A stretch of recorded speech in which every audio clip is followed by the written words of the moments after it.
Yo, what's up? Magandang tanghali guys, Chris TV. Welcome back to my channel again guys. Guys, buong akala ko kasi simula nung Friday nagkaroon tayo ng mga Friday, Saturday, Sunday, hanggang Monday. So, meron tayo dalawang tab, tatlong tab na pinagkukuhanan ng fry. So, in-expect ko ngayon na wala tayong fry. Pero sabi ko, mag-change water ako. Kasi doon sa may yung aking IBC tank na yan guys, na malaki. So nabayaran na po yan, kukunin, bali na bili na, kukunin na po yan bukas. So yung koi dyan, nagkaroon ako ng preparation dyan ng nagkaroon ako ng tab dito. Sabi ko nga dito ko siya muna ilagay. Ayan dyan guys, temporary, kung hindi siya makuha pa mamaya ng aking kaibigan na pagbibintahan. Kasama ko dati sa trabaho, gusto kasi bilhin yung aking koi. So sama ko na lang yung pagkain sa kanya. So marami akong ginawa kanina guys, hindi ko lang nabidyohan. Tulad ng mga super red up mo natin, nandito na, nilipat na natin yung aking ibang mga fish guys, nilipat ko na. Like dito sa aking, ito yung aking yung muli dun sa labas na ina-out natin, nandito muna pansamantala kasi bukas para makadaan yung ating IBC tank doon na binibenta guys, kasi malaki yun, nakaharang sila, so baka masagi. Dito nag-change water na rin tayo dito guys. Ayan, oh. Yan yung ating mga fry na malapit na rin na yung game harvest. Nasa 2 months na yan sila. Electric Domusco din yan guys. Dito sa kabila may swordtail tayo dyan. So saglit lang guys, kukunin natin. Ay, ito guys yung aking swordtail na change water na rin natin. Dito kasi guys, namatay yung ating, ito breeder ang pinanggalingan nito, na palitan ko na rin ng tubig.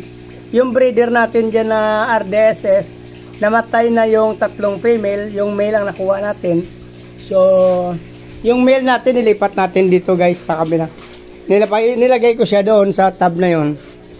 Dito na siya guys, hindi ko lang napakita sa video, pero nandito yung male na ilagay ko. Dito ko siya sinama guys kasi may dalawang male. Ayan siya, yan. Yan yung male na nanggaling doon. Namatay yung mga partner niya. So dito kahapon may nakuha din tayo dito na fry. Yung kasi may mga female dito. 3 female dito, 3 male na rin. So magdadagdag na lang tayo ng female in case dyan naman mayroon tayo na makita na ibang female pa. So ito lang guys, yan pinapakita ko. Kasi nga naghahanda ako para sa paglalabas nito ng ating IBC tank bukas. So pati yung danyo ko guys, kinuha ko na, sinama ko na rito. Yung danyo na sa aking batya na maliit, hindi ko lang nabidyohan kanina. So nandito na yung isang danyo. Pero yung dating danyo natin, nandyan pa rin, mga danyo natin dati yan. Dito 2 tab. So ito lang muna inuna natin, yung ating muli. Ayun guys, update ko kayo din sa ating swordtail. Yan, ang dami oh. Mayroon pa ako mga swordtail dito dyan, nakahalo dito guys oh. Mayroon ako dito swordtail na, ayan guys oh, 5 piraso. 5 pirasong swordtail yan. May 5 swordtail dyan guys. Yan, dyan oh. Ayan ang mga swordtail. So hiwalay na lang natin yan pagka malapit na sila mag semi-adult. Dito rin may albino tayo na hinalo dito. Nasa 4 na yan. Bali 6 na albino. Yan ang maliliit na no. Kulay puti yan.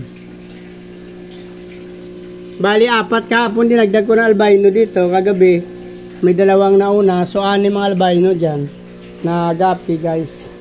So ito mga natin to, feeder to.